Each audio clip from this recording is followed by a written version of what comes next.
It's good to be here, so let's get this on the road. The white noise of synesthesia. I am a polymodal synesthesia with sensorial neural deafness in both ears, about 90 to 95% lost. My dominant form of synesthesia is vision to sound. It is hearing motion, hearing light, sometimes in special circumstances, hearing color depending on certain variables as contrast or location or movement.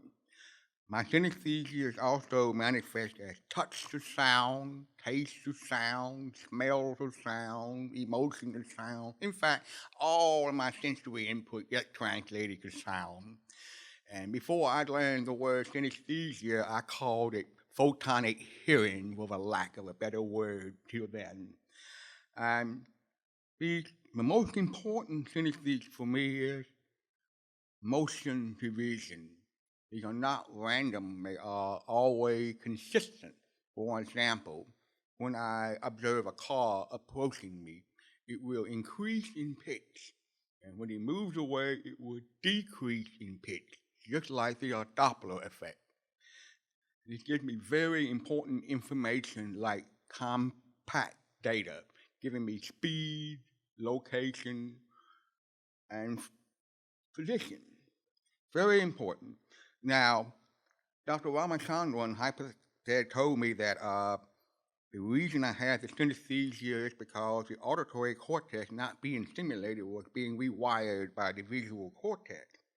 Now, my grandmother was suspicious about my hearing when I was 2 years old, when I wouldn't turn my head when she wanted the vacuum cleaner or clap her hand.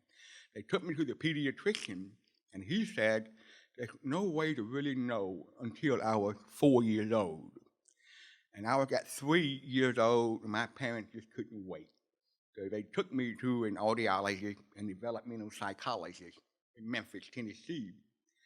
Well, they ran some tests, putting headphones and an abacus in front of me. So they were going to instruct me, and they were trying to teach me to move a bead when I hear a sound. And after a while, she left me to my own devices. Now, I was 3 years old, so I never made the connection. So I just randomly moved the beads back and forth, and that just really irritated the audiologist. And they ran some more tests that it was inconclusive. Then they decided they're going to do one final test. It's like a page from B.F. Skinner's Operant Conditioning, and I hate that name. So they wired electrodes on my leg and put headphones on my head while I was sitting in my mother's lap.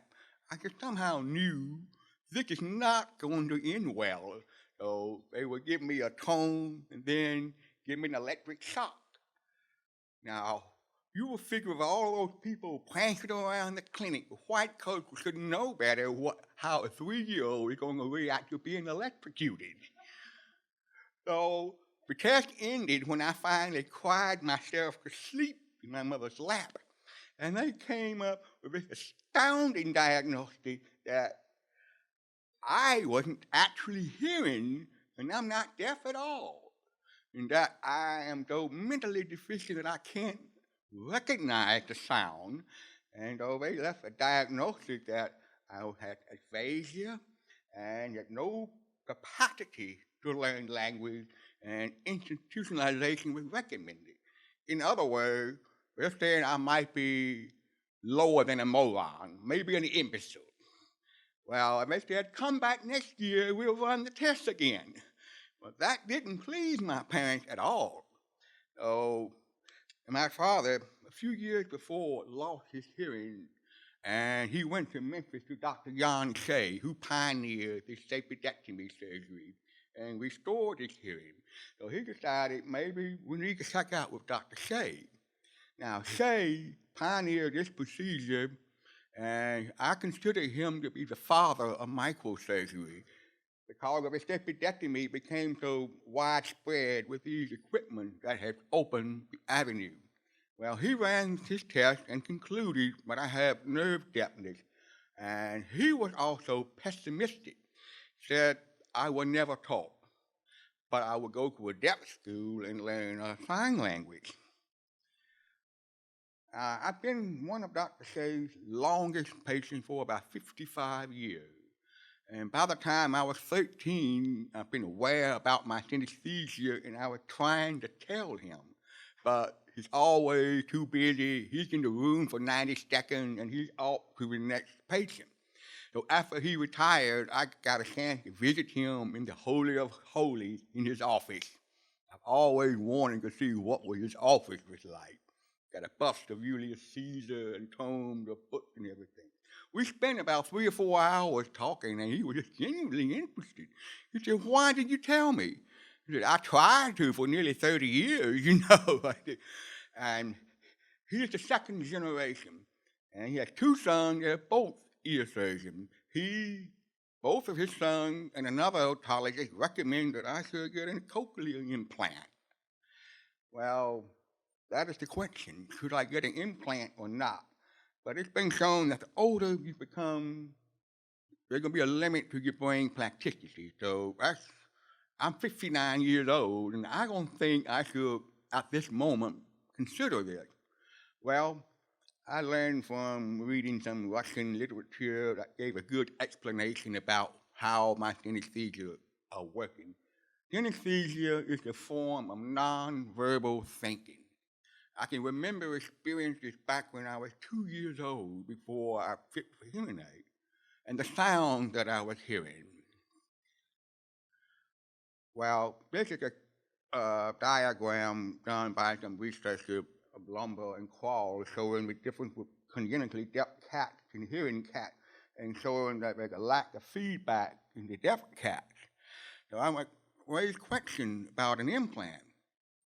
When the implant's going to rewire the auditory cortex, no doubt, what will happen to my synesthesia? Will it decouple it, or take it away, or aggravate it?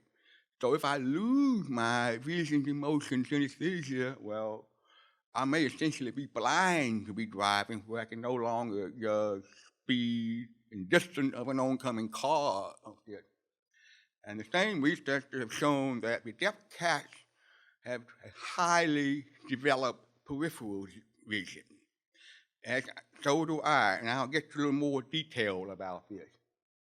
Now, Dr. Shea so adamantly opposed hearing aids, afraid that it may destroy what remaining hearing I have left. So my parents decided, to hell with it. I got no hearing worth considering. So we went 2 blocks down and ordered a hearing aid, and I got fitted with it.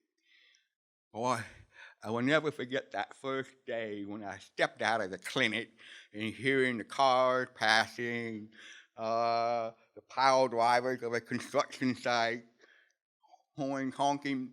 I've been a noise addict for a long time, making all sorts of sounds, exploring a whole new world right there.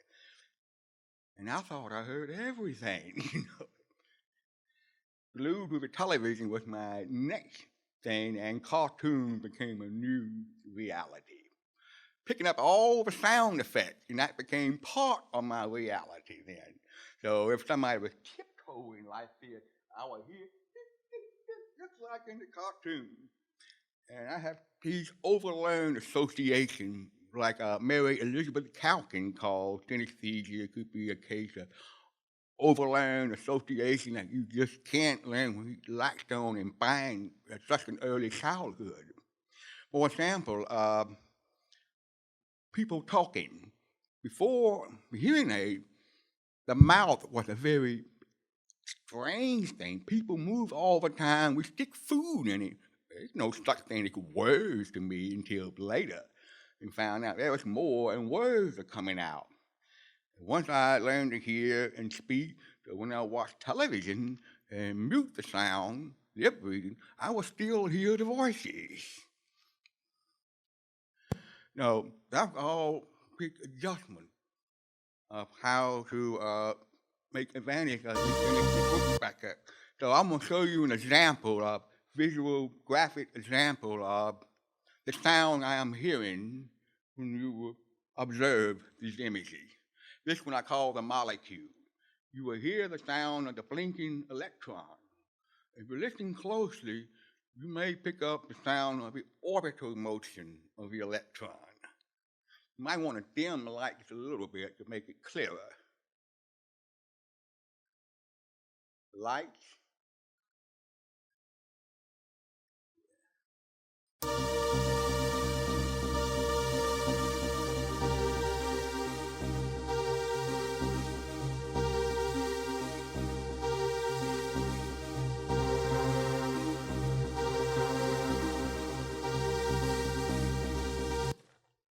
The next one I call is the pulse.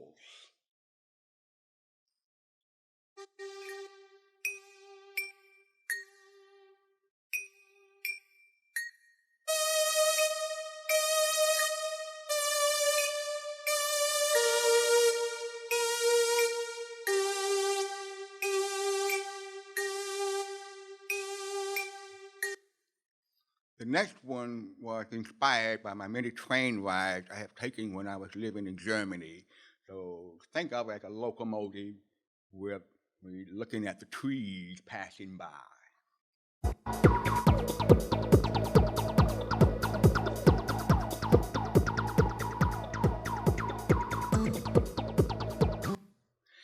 Now, one of our fellow Synesthesia researchers I met, Brian Alvarez, I talked to him at length about when I observe people, when they move, they make all sorts of sound, Everybody has a unique walk, a unique gait, and it's no wonder we're having gait recognition software now. It seems to match. And he found the next video and sent it to me. That's a very good example of what you sound like when I observe people. And I hate it, to tell you the truth. Pop bang.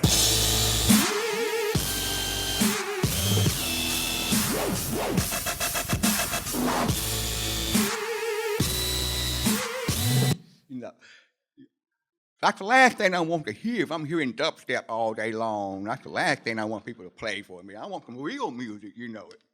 Now, there's another concept I talk about synesthesia in general called the ping. And it's a very difficult thing to explain with a lack of words. All right, everybody pings. Your personality pings. Like your first impression. Every object pings. I depend on that ping to recognize you, whatever. If I know you and I see you and you don't ping, I have no clue who you are until I hear that ping and aha, it happened. And I also, like I mentioned earlier, have a highly developed peripheral vision. That is a survival compensation for deafness. That I can be sitting here and reading a book looking this way. If somebody I should know approach me on the side or any kind of a threat, it's going to ping me. And I'll give you a good example that shook my cousin up. I was driving on the interstate going to Ole Miss about 80 miles an hour and noticed a car going the opposite direction on the interstate. And all of a sudden I hear this ping. And it was so compelling that it drove me nuts that I crossed the median, headed back to my house. I found that car with my cousin. But what I didn't know was driving his mother's new car. My cousin was an undercover narcotic agent, and I didn't know he cut his hair and shaved his beard. And it shook me when I spotted him like that. He said, "You can be a good spy if you can do this." And I went to a conference in London, and I walked into the British Museum, Science Museum. There was a room full of people with a huge dinosaur skeleton. I just kind of walked in there, and I heard another ping. On the far corner of the room was Brian Alvarez sitting there reading the pamphlet. And these kind of way I recognize, this peripheral. Next, provision emotions also advantageous when I took up fencing. Sometimes people will unconsciously telegraph an opinion attack. It can be a very slight motion. When they do, I can be just deadly, and the match can be over quickly.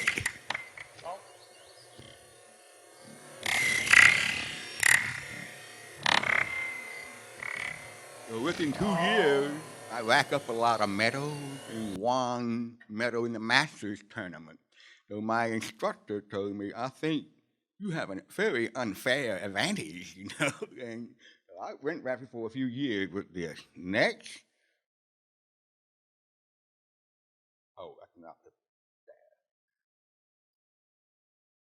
Now, it's not all great, but sometimes I had problems with all the different sounds coming. I tend to get overloaded in the past and triggered debilitating migraine headache that went on for years, and sometimes it results in loss of consciousness. I'm going to play an example of what it sounds like in my head when there is an overload.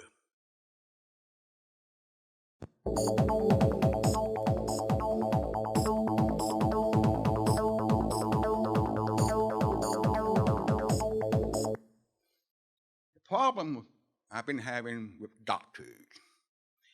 I've been to several doctors, different neurologists, and they're trying to help me deal with these headaches. And I try to tell them about my synesthesia, my sound, and it's like, what? They never heard of it and think I'm making up some crazy stuff, And if I try to explain what is synesthesia, this is what comes to their mind.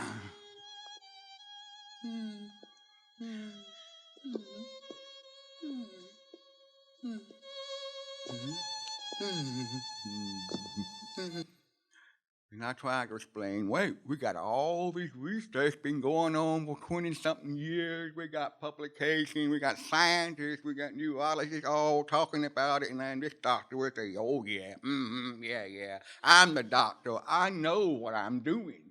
And they were, over the years, I got all kinds of diagnoses.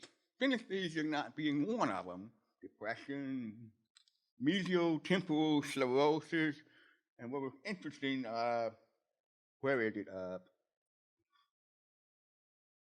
Gaze evoked tinnitus. My last neurologist was very interested for a while, and he was getting very frustrated trying to treat my headache. And he came across a journal about gaze evoked tinnitus. That is when you move your eyes and look at it around the corner, I start to hear squealing. And I said, that's what I have too, but that's not synesthesia. But he decided that's going to be his final diagnostic and put that down. And I was kind of getting upset with him. And he said, maybe you're getting depressed. I want you to see this psychiatrist. Well, I did just to humor him. It was only one 40-minute session. I talked about synesthesia, and he finally asked, what is it really bothering you? And I said, the only thing that's bothering me is my roommate's not paying his rent. I'm going to have to kick him out. And then he asked me, are you sentimental? And I said, yes. And then he got up and walked to himself and said, I am going to change your brain chemistry. And he prescribed me some olanzapine. With that, I immediately walked out of the office, threw all the sample of the pills in the garbage can, and tore up the bill and walked off without paying. I have been prescribed so many different medications over the years. None of them really did me any good. Let's say gabapentin. Well, it made my mind so hyperactive I couldn't sleep. And on some of these medicines, I found out the hard way they don't mix. And I remember a couple of occasions I had suffered a serotonin storm. And I've had it, and it caused me to have a real cynicism against the medical field that they are not listening to their patients. So I've learned the hard way, and a lot of them do not tell your doctor if you have synesthesia. Every so often, I will get emails from a desperate mother about their child. And the last particular case that was disturbing was a friend of mine back home in Jackson talking about his nephew. And his nephew was about 9 years old. Very talented musician. He can really play the guitar. He has a memory that he can memorize numbers, long sequence of numbers, and he enjoyed making music with guitar and made the mistake of telling his parents that, when I play, I see all those beautiful colors floating around like a really whip, and the mother got real upset. and she worked for a psychiatrist, took him, and he was diagnosed as schizophrenic. He was put on heavy medication, and he was so distressed that he quit playing, but he was afraid to play his guitar because he was taught that seeing all of those colors was so abnormal. And I was in Spain when I got all these messages. And my friend knew about my synesthesia. We talked about it all the time. So I sent him all sorts of references so my friend could give to his sister. But that didn't help. The whole family has split apart. So the mother did not want to go against her boss. And I get a few others from lately. It's getting depressing that to the point that I'm scared to open emails when I knew it's going to be another one of these horror stories, and I've gotten quite a few of those. But I don't want to end this on a pessimistic note after we've gone so far. So maybe I'm seeing a light in all this darkness. He's sitting right there. A synesthetic physician. I spent 20 years trying to get this message out, and it's been lost lately over the internet